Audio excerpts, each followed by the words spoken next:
I'm fascinated with chess in movies, and not just because I played chess in middle school, and competitively in high school, and college. Chess is so interesting because of how much meaning it can have in film. Whether it's through analogy, metaphor, or even a plot device, filmmakers love using the game to add to their stories in a way no other game can. So let's play. I'll teach y'all if y'all want to learn. Come on, man. Nah, come on. Right in the middle of the game, yo. The most basic use of chess is for an analogy. It's usually to associate something with patience or precision. Fox, it's a chess game, you know? Gotta pick my punches to take him down. Independence Day sets up the main character as a chess player, and he references the game throughout the film. It's like in chess. First, you strategically position your pieces, and when the timing's right, you strike. The next step is to use chess to show somebody as smart, and this is where filmmakers get clever. In 2001: A Space Odyssey, Hal's intelligence is established in his ability to beat humans in chess. The importance of this scene is somewhat lost on modern moviegoers because computers have been beating the best chess players for the last 20 years. But in 1968, it showed that Hal was not only intelligent, but very powerful. If you look at the scene more closely, it also foreshadows an important plot point when this supercomputer tells the human the better choice. I'm sorry, Frank, I think you missed it. Queen to bishop 3, bishop takes queen, knight takes bishop, mate. Through chess, we see the computer disagreeing with the human and making a better move for him, showing very subtly that the computer can conflict with and outsmart him. This foreshadows the plot quite nicely. I'm sorry, Dave. I'm afraid I can't do that. Hal actually makes a mistake while talking about the game. His move suggestion queen to bishop 3 is impossible in this position. So Hal does have the forced checkmate, but he's declaring it incorrectly. Now you could say this was either a mistake on Kubrick's part, or more interestingly, Kubrick is very subtly foreshadowing Hal's eventual breakdown. The duel between Hal and Frank Poole brings me to my third point. Chess works nicely to represent a battle between two people. This can be as discreet or symbolic as you like. In Sherlock Holmes, the montage of the chess game with an actual conflict makes the idea pretty obvious. It's a battle of wits, but the events of the game almost always stand for something more. Chess is a very versatile game. Pixar made a short with the entire plot revolving around a chess battle. For example, it's popular to use chess to show a person's sacrifice. Maybe the most literal instance of this is Harry Potter. Knight to h3.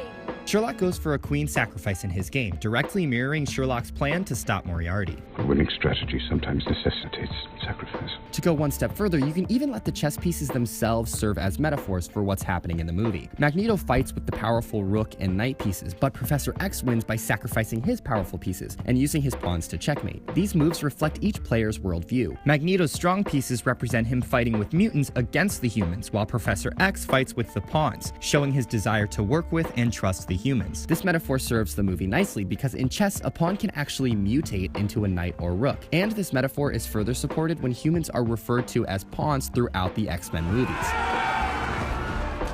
In chess, the pawns go first.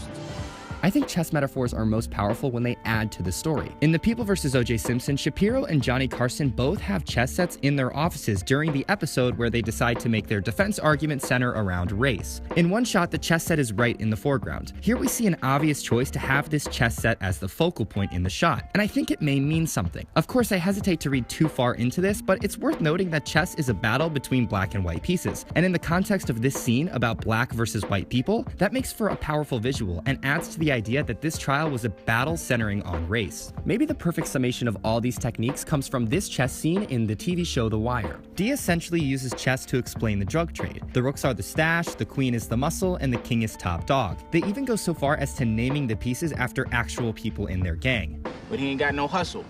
But the rest of these motherfuckers on the team, they got his back. And they run so deep, he really ain't gotta do shit. Like your uncle. Yeah, like my own. The pawns are described as the soldiers, and in reality, these kids are the soldiers in their gang, and so they naturally identify with the pawns. What's interesting is what Wallace's question is after he learns about the pawns. And they like the front lines. They be out in the field. So how do you get to be the king? It ain't like that. See, the king, stay the king, all right? Everything stay who he is. As the pawns, they always have to serve the king no matter what, even if they get to the other side of the board. If you catch the other dude's king and trap it, then you win. All right, but if I make it to the end, I'm top dog. Nah, yo, it ain't like that. Through chess, we learn about the drug trade and how its hierarchy is as strict as the rules of a board game. No matter what, these characters are trapped in their roles with no way to escape. They get sacrificed for the king, and no matter how they play, they never get to be in charge. Pawns, man, in the game, they get capped quick. They be out the game early.